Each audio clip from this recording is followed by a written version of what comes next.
What up, Guitkit family? It's your boy Bobby G, man. I ain't getting carried away about that coronavirus nonsense, man. I'm not worried about it. I'm not even taking no precautions or nothing in my own basement, man.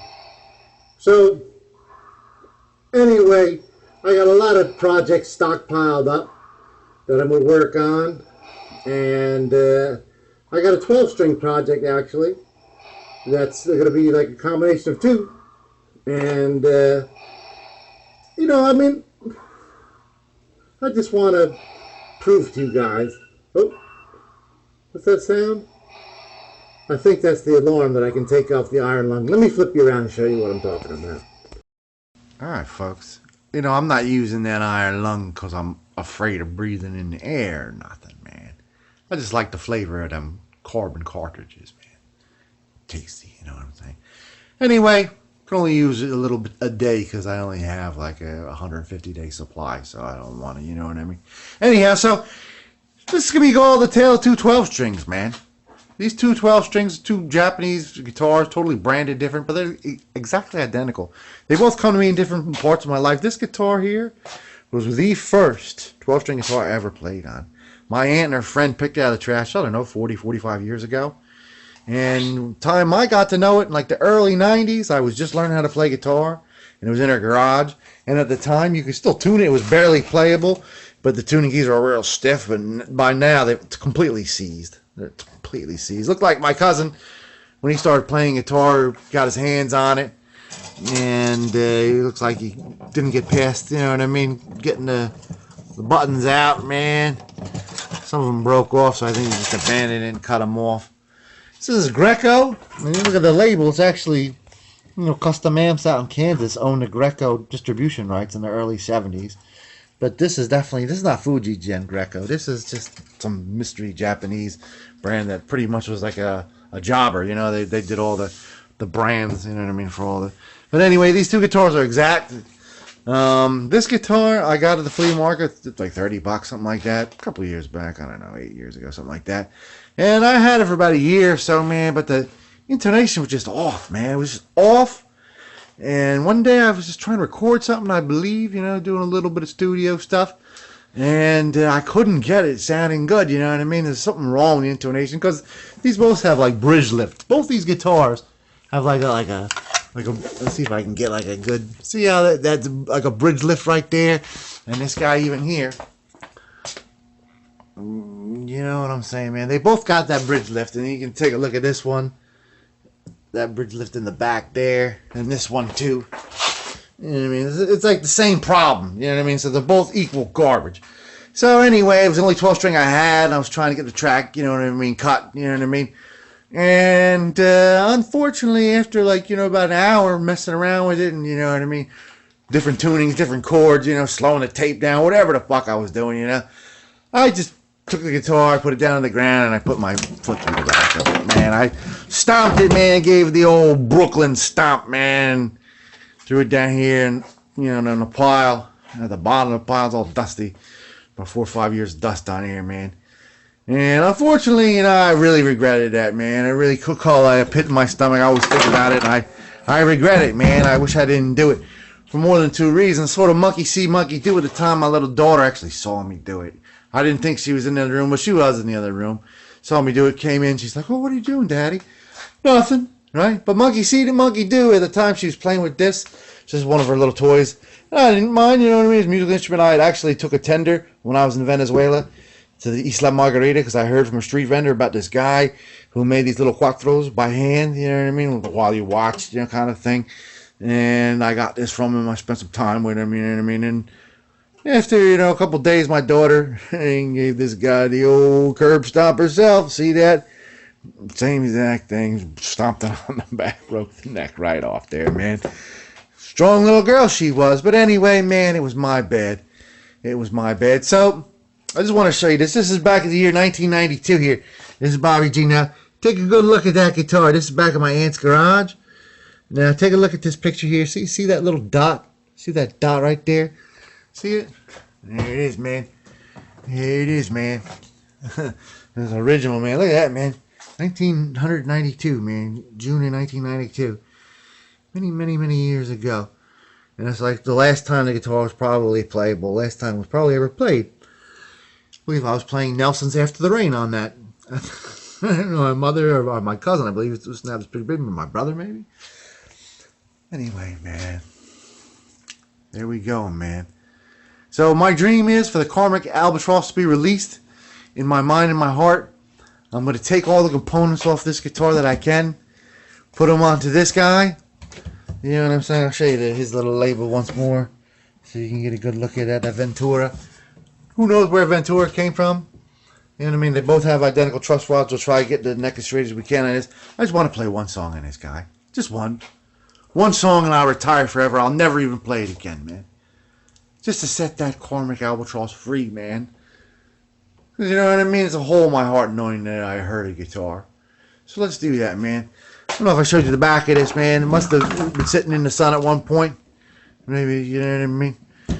But body is definitely a lot better shape than this guy, right? So let's start stripping them down and you know, piecing them out here, folks. Peace. Alright, folks, so basically we got all those old bridge pins out of there with a bridge pin puller. Had to drill out one of them. The other one we sort of, you know what I mean, we're able to pull out with a screw. But other than that, man, this thing fell out of the back. Basically, there's like a brace that broke off. So what I'm going to do here, I got some burl and water. I'm going to liberally sponge it onto the back here. Get this thing soaking wet, just soaking wet. And on the back, you know what I mean? Wet that wood down. And then I'm going to just take these big medieval gas clamps and just clamp this down for a day or two. At the end of this table here. Just push it down, you know what I mean? And tomorrow, when it's starting to push down a little bit, I'm going to glue up all those braces that are loose. I mean, this is actually, there's a brace that goes across here. And there's like, you know what I mean, that much space between the brace and the top. Once we get down to, you know what I mean, point blank, we'll reinforce it and we'll put this guy back on there and he's broken half. We'll clamp him up with another medieval clamp. So let's get that ramen cooking here, folks. Let's do it. All right, man. We've teased it down flat with these two medieval clamps. Now, you know, we set it, like I said, you know, with that water. And we let it, you know, soak in for a while. So now look at that. It's totally down flat. So what we're going to do now, I was thinking of like trying to re-glue that brace together. I got the brace here. What I'm going to do is I'm just going to measure out a piece of this scrap wood here. It's about 3/4 of an inch thick. So maybe about a half an inch, I guess. And we're just going to cut a piece that's roughly, you know, a little tiny bit smaller than the braces that go in the bottom there.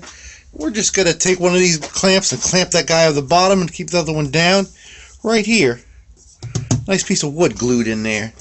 Alright, so let's cut that piece and then clamp that up. I'm going to put you on a pause and come right back at you. So we got all kinds of glue on this little piece of wood that we've cut. I already checked it fits right here. And we're going to put that clamp on top of it. So I'll put you on pause and get you all reclampatized. So there we go. We got the other piece of wood clamped right here to try to keep this flat. So when we put tension back on these strings, it doesn't pull it back up again. So, I don't know, man. You know what I mean? Little hillbilly shit going on. You know what I'm saying? Yeehaw! So let's let this set for a day or two. Right? And just keep our coronavirus hands clean. And see you in a little bit, man. Peace. There we go. 24 hours later, we take the clamp off. That flat top again, man. Look at that. See that? No more bridge lift, man. Yay. Yay. Alright, so here we are again. Now we got one body pretty much shored up, corrected, fixed, ready to put back together. So we're going to want to, you know, do a nice leveling of the frets, clean it up a little bit. Rosewood action, you know what I'm saying? Get that mineral oil in there, you know what I mean? Get it nice and shiny for the people. Now, I was looking at this piece of schmutz. It's just a piece of dirt, really. And I'm going to put a little tiny bit of lacquer over top of that just to You know what I mean? Protected. So I kind of want to keep that because I kind of identify this guitar with that little piece of schmutz. You know what I mean? And I'm going to buff this guy out, and that definitely will be gone after the buffing process. So we're going to put a little tiny piece of lacquer over there. Keep that. Now, let's talk about these two brothers and sisters and cousins and fraternal twins, whatever they are here. Now, a little bit more background on this guy, man. This is you know, for the C. Charles Bruno Company, C. Bruno Company in New York. Now, C. Bruno goes back, you know what I mean, 200 years, you know what I mean? They were C.F. Martin's first backer when he came to New York, you know what I'm saying? That's C. Bruno, man. So this is like their low-end 12-string that they offered, you know what I mean? Maybe the only 12-string they offered in 1971-ish. You know what I mean? And this actually, Bruno was bought out in 72, I think it was, by Cayman, man. That's the dude who invented the Ovation, man. He was a serious inventor. He invented all kinds of stuff for the aerospace industry, too. So, cool beans, man. I mean, so this is pretty much dates this guitar to right around 1971. Right around then. Now, this guitar, again, this was by Kustom Electronics, you know, the amplifier company out in Kansas. You know what I mean? And I think basically the way it worked was they got these Japanese guitars. They just ordered them. And they pretty much had like a blank headstock. And it came with like all the like, you know what I mean, accoutrements to finish it off or whatever. Or maybe they was already finished, or who knows, you know what I mean, how it worked back then. But it looks like the lacquer's a little bit different on this one than it is on this one. This is just a plastic film, you know what I mean? It's been covered over with, looks like poly actually, and this looks more like of lacquer, you know what I mean? It seems to be lacquer with little transfer sort of, what's that called again? Screen printing, little thing like Les Paul, you know what I'm saying, on Gibson. And this is just a little plate that's screwed right in there, you know what I mean? So maybe it was black lacquer and maybe they sort of polyed it over here. Bruno? I don't know. Who knows? And maybe these guys were just a little bit lazier, right? And they just did the screen print and just nailed this guy onto the lacquer that it came with. That's probably what happened, but they would order them probably lots of 20, 30, 40, 50, something like that. And the weird cosmic thing is whatever company that basically, you know what I mean, bought these guitars, you know what I mean? Because this label says, and it's very true, you know what I mean, in half a way, that it was serviced and adjusted. It wasn't designed. It was definitely, you know what I mean, set up by, you know what I mean, the distributor. You know what I'm telling you? And I'll tell you something else. Whoever made these had their own little serial numbering system. And this guy they're working on right now, he's number 784. And old boy from the flea market, let's take a look. His number is 7. Let's see if I can get it maybe this way.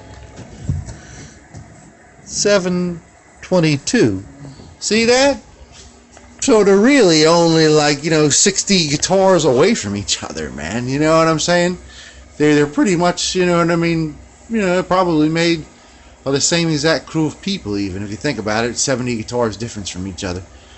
So cool beans, man. Whoever made this, you know what I'm saying, some kind of Japanese outfit, you did a really crappy job. You used bad wood, used bad glue, and you just did a horrible, horrible job, man. You should have made a better 12-string. So many people were counting on you. So many different jobbers, man. You're such a scam artist pig. So, thank you so much for the guitar. And I'll see you. The other thing I was going to say is I'm just going to take a couple things off this guy right now. I think I can get these guys loosened up again. You know, I was messing with them a little bit, and I think I can loosen them. I'm going to, you know what I mean, tighten the truss rod. You know what I mean? And get rid of, because it's got a forward bow. Definitely got a forward bow. So, you know what I mean? We're going to do that. I'm going to try to get these guys going. And I'm just going to take 2 bridge pins out of him, take the nut. You know what I'm saying? Because the nut is not a lot nicer on this guitar than the other one. I think the other one's been replaced. So that's all we're going to take off this guy right now. We'll put him back in a pile, and maybe 1,000 years from now, I'll dust him off again when the next outbreak happens, right? Oh, here's part 2. There's a 12-string tuner. Hey! So let's get this guy shored up, man. I'm just going to actually be real savage at this point. I'm going to take the strings off this. That's the other thing I'm going to take off this guitar. You know what I mean? If this guitar actually turns out to be a player, you know, I'll get new strings for it one day. But for now, I'm just going to take these strings, and I think the string's missing, but we can replace that with something. Yeah, I mean, used. I remember I put them on myself, you know what I mean, when I first acquired it, so they're not highly used. So there we go, man. There we go, man. So I'll see you guys in a hot minute, just as about to assemble this guy. We transfer the strings. About to put those strings on this bad boy. What have we done? Well, we put a little drop of nail polish, you know what I mean, on that. Preserve the piece of poop. The rest of the poop, it looked like somebody maybe like shit on their hand, like wiped it here, and a little bit of poop fell on here. But this shit we removed. This one will be preserved forever, man. The lucky shit. So after we did that, we went with the Dollar Tree, you know what I mean, cleansing, you know, furniture polish, and just cleaned as much crap as we could off. There's a lot of crap on this, man. All over, man, every inch of it, man. We got as much off as we could, and then we took truss rod, you know, cover off, and we shot like a whole bunch of WD-40 in there because the truss rod had seized, as well as like a copious amount on the back of these tuners. Loosened all the tuners up. Everyone is free willy, man. Hey, we're out there. We were able to, you know, tighten this truss rod as much as possible, and we actually got that 4-bow out for the most part. Then we leveled the frets completely, you know, including the 0 fret. It's most cheap guitars, you know what I mean, have that 0 fret. You know, that's a trick, man. That's a trick. Well, like Eggmans have that too, man. And that's like made out of a shoebox. So after we are done leveling these frets, man, we cleaned this rosewood as good as we could. We took mineral oil, we dabbed it on there very liberally. Then we took like a piece of steel wool and dabbed that in mineral oil and just scrubbed all that garbage off of here, you know what I mean? Polished up these frets a little bit at the same time, you know? Got them back into like the fret, you know, shape, you know, anything that had squared up, because a lot of them were all fucked up. After that was done, man, you know, I mean, this body had been, you know, cleaned by that furniture polish and everything. So we took the mom's, you know, Carnauba wax, cleaner wax, man, and we just, you know what I mean, totally shined it up and removed all the schmutz, man, all the rest of the excess poop, man. The back still looks like it sat out in the rain during a hurricane, and then it was sent out to the desert to dry off for 3 years, something like that, man. 3 years. 3 years, man. 4 years. So, let's put the strings on, man. Well, I put my hand in just now. Check, make sure all these braces, nothing's moving. You know, did the little tap test around sides, you know. Sounds like a nice solid instrument, man. Oh, squirrel running across the roof, man. So, there it is, man. Let's put the strings on there. Let's, you know what I mean, pray that the neck don't snap off or things don't come back before I can, you know, give you the clamp shots. And my one song, man. Pray for the 12 string. Look after yourself. Wash your hands. Wash your hands. Wash your hands. It's got strings. Let's play it before that top flies off. No, I'm serious, man. Look at how this was made, man.